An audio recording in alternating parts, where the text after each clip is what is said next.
بسم الله الرحمن الرحيم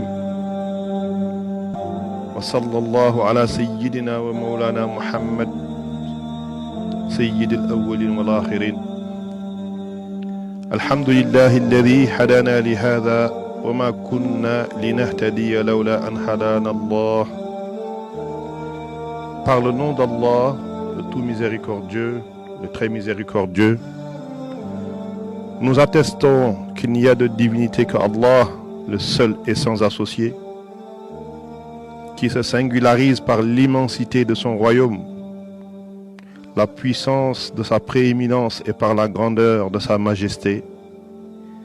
Lui qui, du haut de son autorité, est exempt de tout ce qui ne sied à la perfection de sa sainteté et à l'éminence de sa gloire.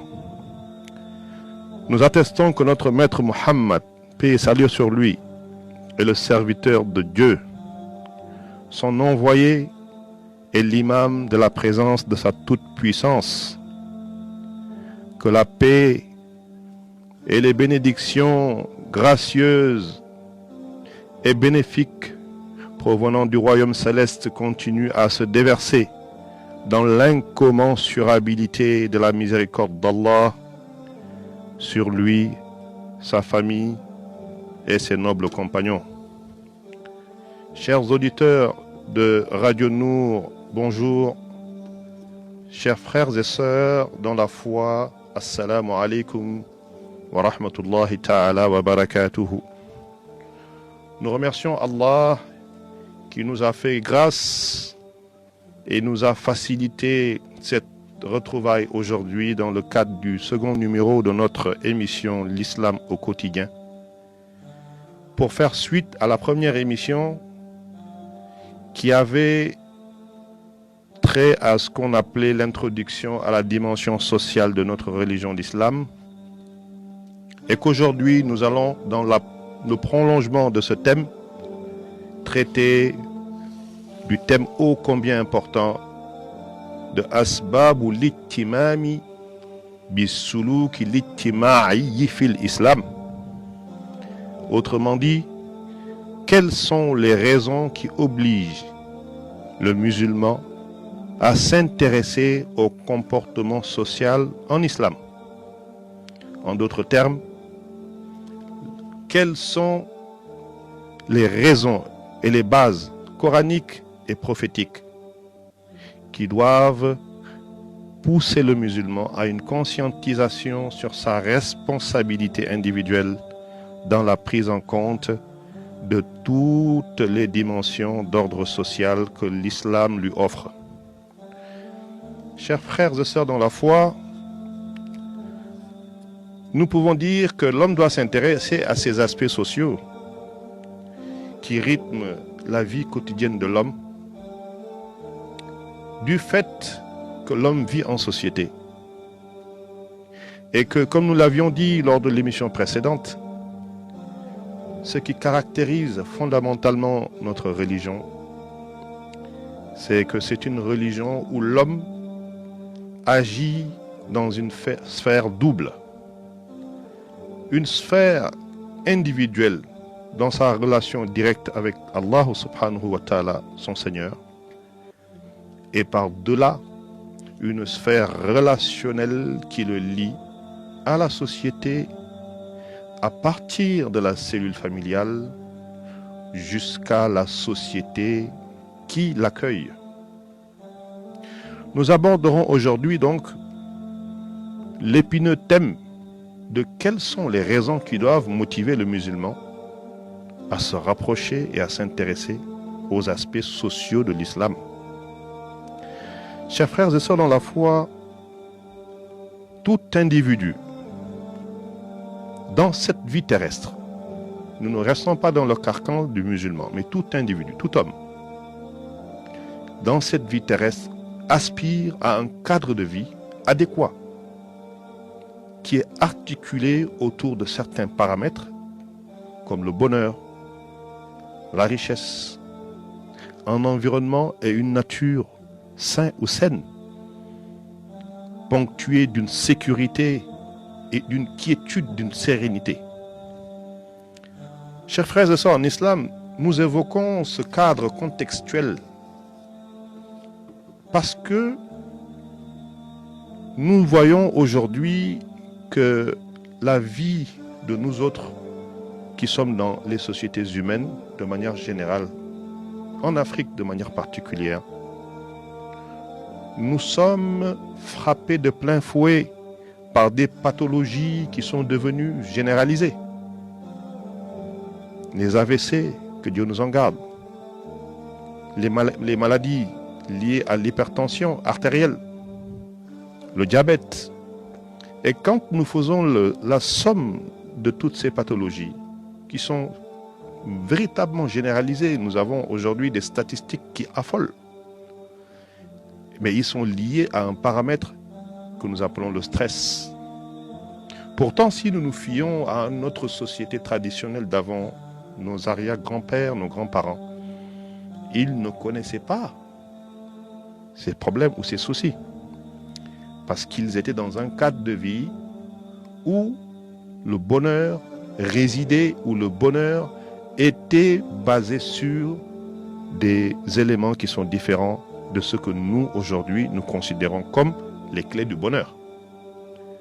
Aujourd'hui, chers frères et sœurs, dans la foi, chers auditeurs de Radio Nour, nous voyons que tout est conditionné, tout est expliqué, tout est lié au domaine matériel. Tout est lié à ce qu'on peut appeler le matérialisme, tout est lié à l'intérêt personnel. Chacun ne milite que pour son intérêt. Or, l'islam, dans son mode de fonctionnement, l'islam dans les principes qu'il édicte, les principes qu'il véhicule, que ce soit dans l'approche de la méthode culturelle, que ce soit dans la méthode des rapports sociaux, les mu'amalat et les ibadat, nous voyons que toutes les sortes d'adorations n'ont de force et d'éminence que quand elles sont faites ou faites en groupe. Cela doit nous pousser à nous poser des questions, chers frères et sœurs dans la foi. Pourquoi quelqu'un qui prie seul a moins de mérite que celui qui prie en groupe? Pourquoi est-ce que l'islam nous appelle dans le Coran, comme nous l'avions évoqué dans le verset,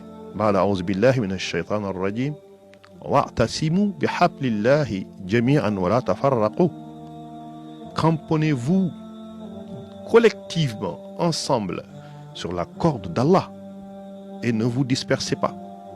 Nous avions évoqué la dernière fois pas mal de versets qui sont dans une orientation de rassemblement, une orientation de fraternité, une orientation de cohérence, une orientation d'harmonie entre frères musulmans et de paix vis-à-vis de toute la communauté humaine hors islamique. Tous ces éléments sont pourtant offerts par Allah, mais ils sont inscrits en tant que finalité d'une vie qui doit être empreinte de foi, d'actions nobles qui sont pour le musulman sincères ou qui a sincèrement suivi la voie tracée par le prophète Mohammed sallallahu alayhi wa sallam. Pour étayer ce propos, nous allons aller dans le Coran à la sourate Nahli, verset 97, où Allah nous dit A'udhu billahi minash shaitanir rajim Man amila salihan min zakarin aw untha wa huwa mu'minun falanuhyiyannahu hayatan tayyibah walanajziyannahum ajrahum bi ahsani ma kanu ya'malun. Allah nous dit dans le Coran, quiconque, homme ou femme, fait une bonne œuvre en étant croyant, alors nous lui ferons vivre d'une vie apaisée, d'une vie meilleure que ce qu'il pensait, et nous le récompenserons en fonction de ses meilleures actions. Allahu Akbar. Cela est l'illustration parfaite que le Seigneur nous offre l'opportunité de pouvoir nous épanouir dans cette vie par le viatique de ce qu'on peut appeler les bonnes actions. Et ces bonnes actions ne sont rien d'autre que le ciment ou les instruments qui nous permettront d'avoir ce qu'on peut appeler d'un point de vue spirituel, religieux, une bonne vie. Ici, une bonne vie n'est pas résumée à du matériel. Une bonne vie n'est pas résumée à avoir de la notoriété. Une bonne vie n'est pas résumée à la vanité ou à l'orgueil. Elle est plutôt orientée vers les bonnes actions, chers frères et sœurs dans la foi. Donc, toute œuvre bonne, c'est-à-dire qui s'inscrit dans le sillage des recommandations d'Allah, basée sur une foi pure et saine, aura pour récompense une vie terrestre posée et joyeuse. Chers frères et sœurs dans l'islam, chers auditeurs de Radio Nour, nous voyons ici cette dimension hautement transcendantale dans l'action du musulman, car ces œuvres sont basées sur une démarche guidée par l'islam, guidée par le corpus référentiel islamique global qu'on appelle les muamalat, qui organise les rapports sociaux, qui organise la vie économique, qui organise dans leur globalité les relations humaines. Alors, deux cadres de bonheur donc sont offerts à ces gens qui s'adossent sur la méthode ou les enseignements. Et pour ce faire, chers frères et sœurs dans la foi, le musulman a besoin d'avoir une connaissance à la fois basique et nécessaire, c'est-à-dire qu'il doit connaître les rudiments qui sont nécessaires pour ce qu'il puisse mener une vie ponctuée par des actions bonnes, de bonnes œuvres, comme on dit. Et pour cela, il aura la réussite ici-bas et les récompenses dans la vie éternelle. Mais, chers frères et sœurs dans la foi, me poseriez-vous peut-être la question à savoir par quel moyen le musulman, au-delà de cet aspect de cadrage des principes qui sont édictés, mais d'un point de vue typiquement détaillé, quel est le cadre dans lequel, ou quels sont les enseignements, ou quelle est la discipline au travers de laquelle le musulman peut s'approprier ces bonnes actions et s'intégrer dans une vie sociale où tout est dans l'ordre et tout est dans le respect des recommandations d'Allah. Je vous répondrai que la branche qu'on appelle le fiqh, c'est-à-dire la jurisprudence islamique, est un domaine dont chaque musulman devrait s'intéresser. Parce que c'est dans le fiqh, dans la jurisprudence, que sont organisées les actions dans le cadre des rapports sociaux qu'on peut appeler les muamalat. Si tu ne connais pas, ou si le musulman a un niveau de connaissance ou un âge qui ne lui permet pas de se remettre à l'école comme un jeune le ferait, non, on te dira al-ulama ou warasatul anbiya, ou bien de te rapprocher fas'alu ahl zikri in kuntum la ta'lamun. Rapprochez-vous de ceux qui connaissent. Vous écoutez. En écoutant, on apprend. Et quand on apprend, on applique. C'est cela les principes de l'islam. Cette triade. Apprendre, capitaliser, retenir et appliquer. Chers frères et sœurs dans la foi, ce qui mérite d'être retenu ici est que Allah nous donne la voie du bonheur des deux mondes, marquée par la tranquillité, la quiétude, qui sont les clés du bonheur.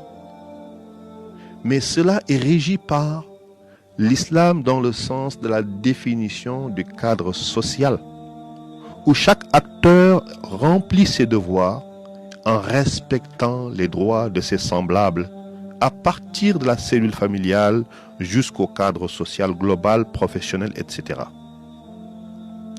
C'est cela qui est le gage de l'obtention d'un climat de sérénité, de tranquillité, chers frères et sœurs dans la foi. Cela peut poser aussi le problème si nous analysons notre environnement interne et externe de vie actuelle, si nous voyons notre contexte de vie actuel et que nous analysons son environnement interne et externe, nous voyons qu'il est profondément miné par des problèmes que sont l'injustice, des problèmes que sont la méchanceté, des problèmes que sont la jalousie, des problèmes que sont l'hypocrisie, chers frères et sœurs dans la foi. Celui qui produit de la terreur ou fait montre de méchanceté, mais il est subsidiairement ou à l'inverse exposé à l'insécurité, car il prend sur lui toutes les ondes négatives produites par ses mauvaises attitudes. Allahu Akbar. Chers frères et sœurs dans la foi, arrêtons-nous un peu sur ce domaine-là, sur cette dimension. Nos actes que nous posons tous les jours, consciemment ou inconsciemment, produisent des sortes d'ondes qui peuvent être positives ou négatives et qui pullulent ou qui impactent ou bien qui infectent ou bien qui viennent apporter une sorte de lumière ou bien d'obscurité dans notre univers. Et beaucoup de gens ne le savent pas. Il y a certains péchés que nous faisons qui obscurcissent notre cadre de vie. Même si nos yeux biologiques n'y ont pas accès, le fait de voir quelqu'un qui perdure dans le péché sans pour autant être pris de panique ou de peur ou s'arrêter un moment pour se dire que ce n'est pas bon, augure du fait que cette couche d'obscurité a fini par gagner son cœur. Qu'Allah nous en préserve. Celui qui donc montre de ces attitudes qui créent une sorte de déséquilibre au niveau de la société, puisque ça produit de la peur, ça produit de la haine, ça produit de la méchanceté. Toutes ces sortes de tares produisent et continuent à produire, tant que nous les adoptons, des ondes négatives dans la société, par-delà, dans nos rapports. Et c'est pour cela que nous voyons dans les cellules familiales des gens qui peuvent rester 1 an sans se parler. Nous voyons au travail les gens qui, au lieu de se concentrer sur les performances à la fois individuelles et collectives pour le bon avancement des résultats de l'entreprise, sont plutôt préoccupés par faire du mal à l'autre ou s'occuper de « il a ça, je n'ai pas ça, il a tel niveau, je ne suis pas à tel niveau », la jalousie. Et pourtant, « innal hasanat yuznina sayyi'at » les bonnes actions consument les mauvaises actions comme le feu consume le bois. Allahu Akbar. Chers frères et sœurs dans la foi, nous avons également le phénomène de la culture, de la réjouissance, dans le fait d'assister au malheur de l'autre. Nous le savons très bien, c'est un phénomène très actuel et généralisé. Aujourd'hui, nous aimons voir l'autre être dans les problèmes. Ça commence à congosser, ça commence à critiquer. Tu as vu? Maintenant, il marche à pied, il n'a plus de voiture, il n'a plus de travail, il souffre. Il est venu me demander tel, je lui ai donné. Allahu Akbar. Chers frères et sœurs dans la foi, revenons aux bonnes valeurs, revenons aux vertus cardinales qui sont édictées dans le Coran et dans l'exemplarité de la sohba qui a été enseignée par le prophète. Les ashabur rasoul partageaient tout. Les compagnons du prophète sallallahu alayhi wa sallam avaient entre eux un amour terrible. C'est pour cela qu'ils ont su tenir selon et malgré le contexte difficile d'islamisation de la Mecque à l'époque, ils ont su tenir jusqu'à avoir la victoire et permettre par-delà de faire l'expansion de notre religion jusqu'à ce que nous autres puissions en disposer aujourd'hui. Donc, la réjouissance d'assister au malheur de l'autre, à la déchéance de l'autre, sans lui prêter de l'assistance, rien que pour la face d'Allah subhanahu wa ta'ala.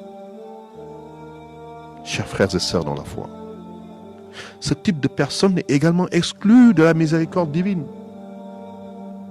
Et cette miséricorde divine, on peut la traduire comment chez un humain? C'est celui qui a la sérénité. C'est celui qui a la quiétude. C'est celui qui est quitte avec sa conscience. Et pourtant, Allah nous parle dans le Coran. Il a été clair avec nous.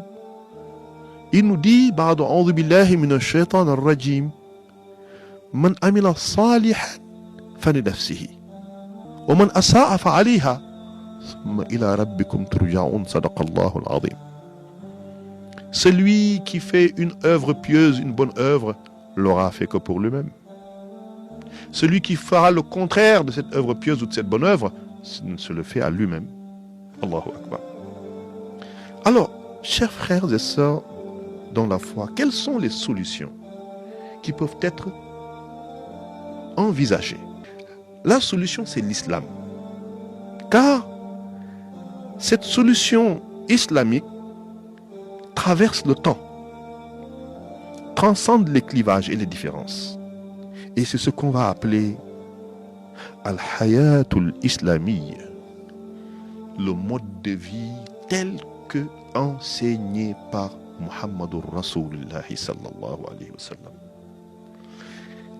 Chers frères et sœurs dans la foi, ce mode de vie qui organise les rapports humains et sociaux dans le cordon ombilical qui est indétachable, que personne ne peut couper, parce que c'est le cordon de l'amour pour, par et en Allah subhanahu wa ta'ala. L'islam donc nous apprend à aimer pour Dieu. Aime pour Dieu. Quand tu détestes aussi, ne déteste pas l'être humain, déteste les actes qu'il fait et appelle-le à la raison. Par exemple, quand tu vois une personne âgée, donne-lui le respect et l'assistance. Quand tu vois un nécessiteux, quel que soit le niveau de moyens que tu as, partage avec lui ce que tu as. Au nom du principe fondamental de la foi musulmane, de cet amour entre nous, al-hubbu fillah, l'amour en Dieu. Dieu n'a ni début ni fin, chers frères et sœurs en islam. Si nous nous aimons en Dieu, cet amour sera solide et ce sera un amour qui aura une finalité heureuse. Chers frères et sœurs dans la foi, une autre dimension dans les raisons qui doivent nous pousser à adopter le comportement social de l'islam, c'est la dimension de la compassion et de l'humanisme. Compassion et humanisme. Al-mu'ammalatul insaniyya. Allahu Akbar. L'entraide. Quoi de plus beau, quoi de plus noble que de trouver une famille dans le besoin, d'aller faire des courses pour un mois quand on a les moyens, de mettre dans sa voiture, attendre la nuit, dans la discrétion la plus totale, venir leur donner rien que pour Allah et oublier.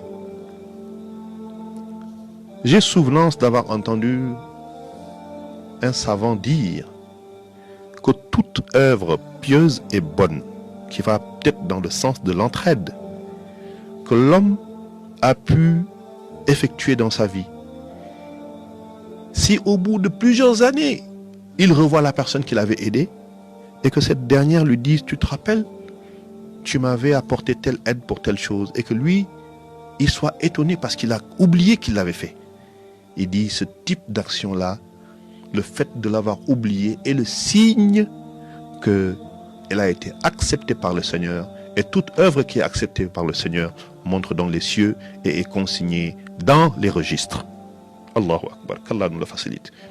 Mais tant que vous vous rappelez en croisant une personne que vous avez un jour aidée, que vous lui avez apporté de l'aide, il va falloir revoir la méthode, revoir le cœur et le reprédisposer, le repréparer, le nettoyer. Parce que le fait de s'en rappeler augure du fait que tu as une sorte d'orgueil où tu penses que c'est ton mérite. Qu'Allah nous en préserve.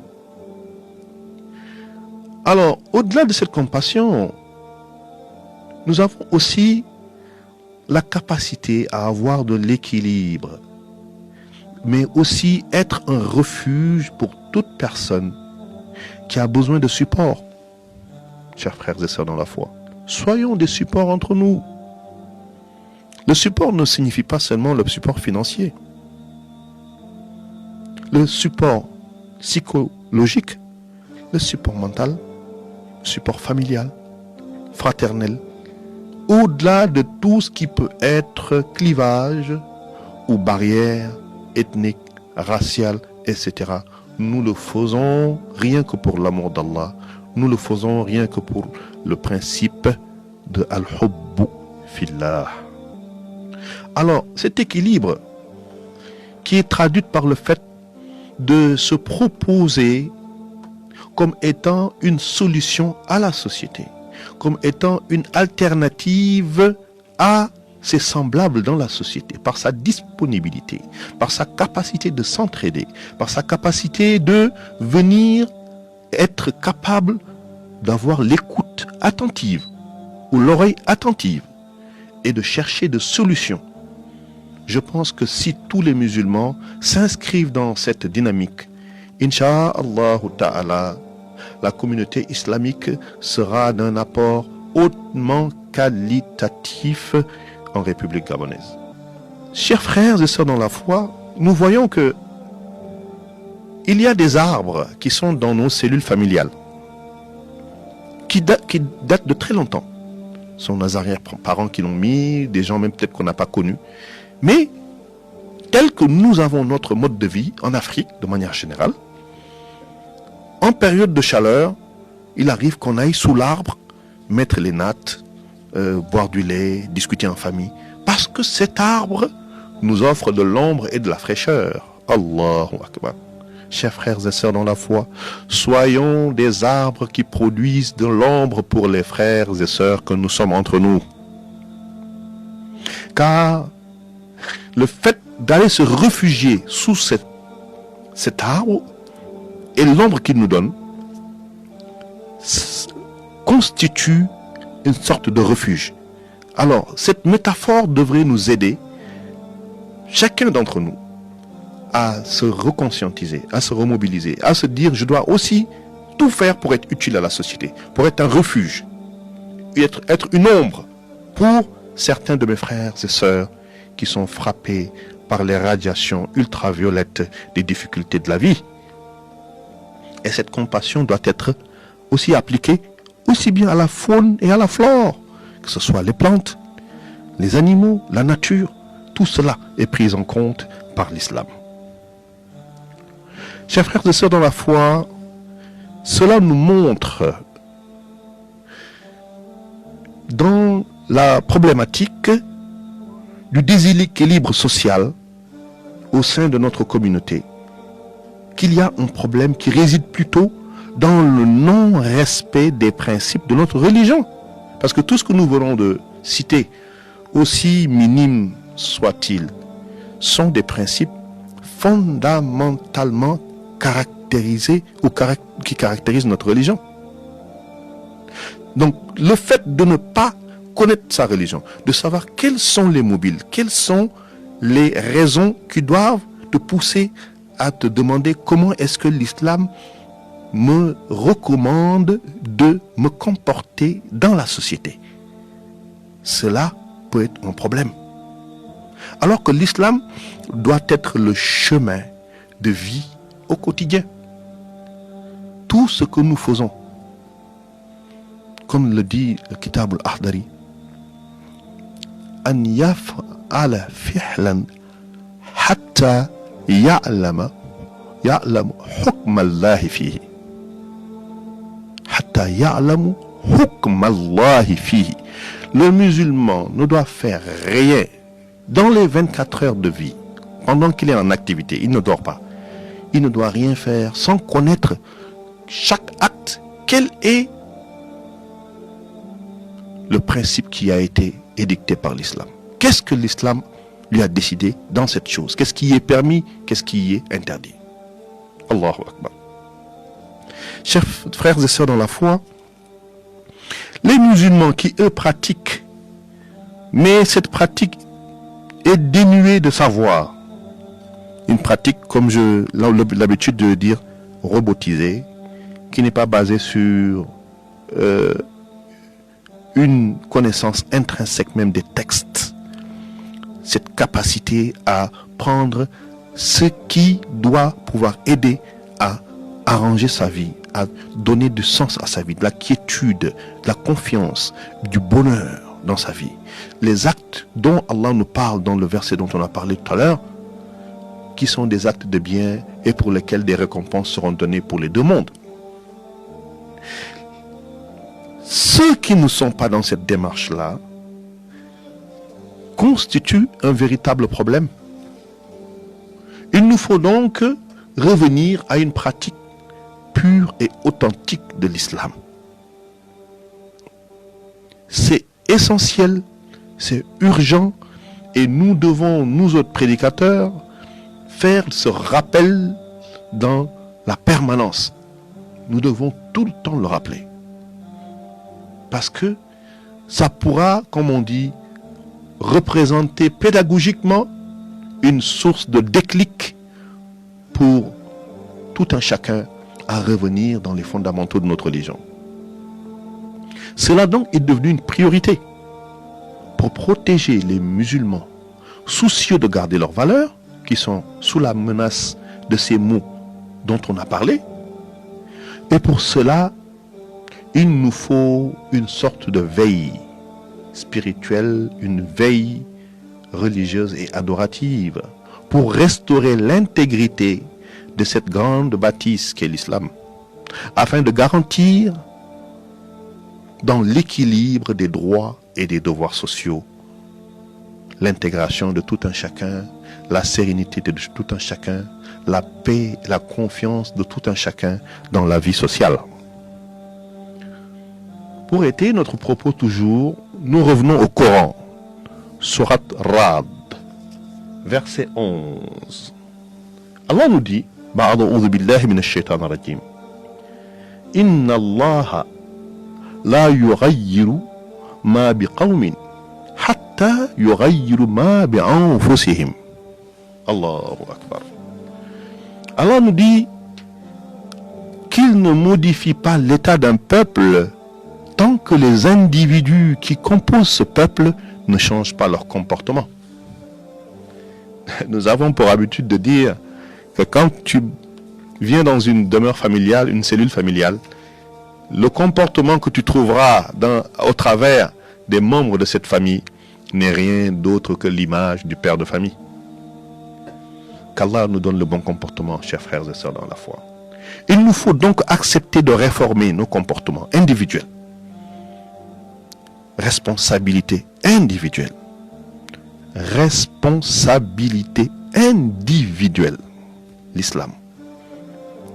Nous allons tout le temps insister sur cette dimension-là. Car quand on parle de responsabilité, on évoque la notion de conscientisation, la notion de prise en compte de l'autre et de moi. Alors, l'acceptation de réformer ses comportements individuels pour songer à un équilibre et une justice sociale. Chers frères et sœurs dans la foi, dans la vie d'aujourd'hui, si nous faisons une étude comparative entre les principes et les valeurs que ces versets viennent d'édicter et la situation actuelle, nous pouvons dire que le tableau est très peu reluisant. Et sans conteste la source de toutes les persécutions et brimades dont sont l'objet une bonne frange de notre communauté et de la société de manière générale, à l'échelle locale, nationale, je dirais même mondiale.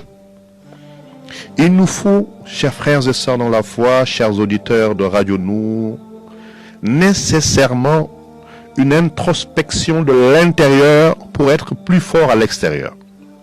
Nous-mêmes musulmans, faisons notre introspection. Avant de s'occuper des autres qui ne sont pas dans notre religion, occupons-nous à nous arranger d'abord. C'est fondamental, important. Cela nous permettra de pouvoir véhiculer le miroir de cette belle image, de cette belle religion, de cette noblesse religieuse incarnée par le prophète Mohammed sallallahu alayhi wa sallam et ses compagnons. Mais pourtant là, nous pouvons dire qu'aujourd'hui, majoritairement, la situation est complètement en décalage par rapport à ce que nous venons de dire. Donc la notion de responsabilité individuelle devant Dieu, qu'en étant conscient d'être la porte ou le porte-drapeau de notre religion, dont il doit être le miroir avec une démarche courtoise, respectueuse, une démarche d'équilibre, une démarche de fidélité, une démarche où nous représentons chacun pour l'autre une ombre où il peut venir chercher de la fraîcheur. Revenons au Al-Qur'an fi Kitab al-Maknoun, Surat Imran, verset 110. Qu'est-ce que Allah nous dit? Allah nous dit dans la Surat Imran, verset 110, Ba'ala a'udhu billahi minash shaitan ar-rajim, Kuntum خير أمة أخرجت للناس تأمرون بالمعروف وتنهون عن المنكر صدق الله العظيم.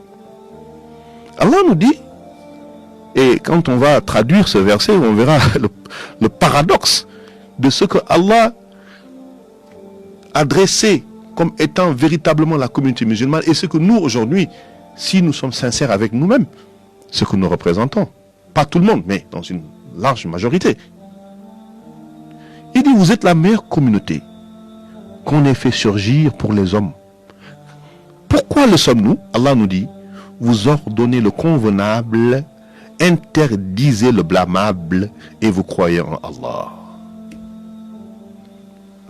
Chers frères et sœurs en islam, si pourtant nous pouvions nous arrêter un temps soit peu sur ce verset, ou sur ce passage coranique, c'est la sourate Imran du verset 110, effectivement, nous sommes la meilleure communauté. Mais qui fait partie de cette meilleure communauté? Voilà où se trouve la question.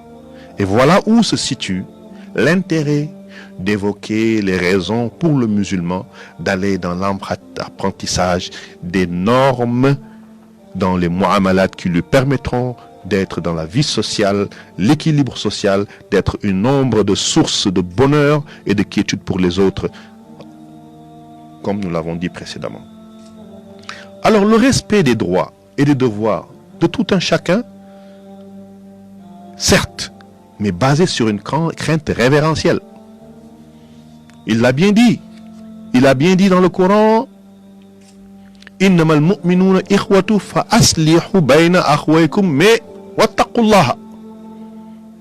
Que la fraternité, que l'harmonie, que cette sorte de fraternité musulmane soit basée sur la crainte de Dieu. Toute cette crainte nous permettra de disposer d'un amour inconditionnel vis-à-vis de son frère musulman et de l'être humain de manière générale. Chers frères et sœurs dans la foi, quels sont les mots que nous pouvons énumérer aujourd'hui? Quels sont les tares? Quels sont les éléments qui viennent ternir et assombrir le tableau ou assombrir ou nous exclure de kuntum khayra ummatin. Le mauvais voisinage en fait partie. Le mauvais comportement dans le commerce. Chers frères et sœurs dans la foi, nos frères boutiquiers, nos frères taximans, ayons la crainte de Dieu. Arrêtons de prendre les produits pour les mettre à des prix qui défient toute concurrence. Vous prenez des prix, vous faites du dumping pour faire tomber l'autre boutiquier qui est dans la rue, vous baissez les prix. Ou vous prenez des produits dont vous avez connaissance que ça deviendra rare. D'ici un mois, le sucre, vous cachez jusqu'à ce que tout le monde soit accablé, vous sortez et vous faites tripler les prix. Et vous dites que vous êtes musulman? Soyons sérieux, chers frères et sœurs dans la foi. Ayons la crainte de Dieu. Allah nous a tenus en garde sur les pratiques du commerce, notamment de la pesée. Fait encore partie de cet art le fait de dormir tranquillement, le ventre plein, alors que le voisin qui est à côté n'arrive pas à dormir, il a l'insomnie à cause de la faim. Parmi aussi cet art, nous pouvons dire, certains tombent, même malades, à cause de l'excès de nourriture. Allahu Akbar. Cette catégorie donc, où ces éléments dont je viens de parler sont à exclure catégoriquement de notre société. Car l'islam, selon le Coran, dit que s'ils ne se repentent pas, mais l'enfer sera leur demeure, que Dieu nous en garde. Dernier point, chers frères et sœurs dans la foi, l'esprit d'adversité qui est aujourd'hui le lot quotidien de notre vie et de notre société, qui est à la limite, on pourrait dire, une pathologie, c'est une maladie, c'est devenu une maladie. Allahu Akbar. Adversité, jalousie, des péchés très graves, notamment la jalousie. La personne qui est atteinte de la maladie de la jalousie, s'il n'a pas un docteur, je ne parle pas du point de vue de la médecine moderne, je parle de la médecine spirituelle. S'il n'a pas avec lui un docteur des cœurs qui peut arranger son cœur et lui introduire la lumière de la crainte, la lumière de l'amour du prochain, par l'apprentissage de la religion, par l'application des principes sociaux édictés dans notre religion, s'il ne prend garde, sa finalité sera malheureuse. Aujourd'hui, la jalousie et la méchanceté, pour ne pas dire l'esprit d'adversité, a pénétré profondément nos cellules familiales, nos cellules professionnelles, nos cellules sociales de manière générale.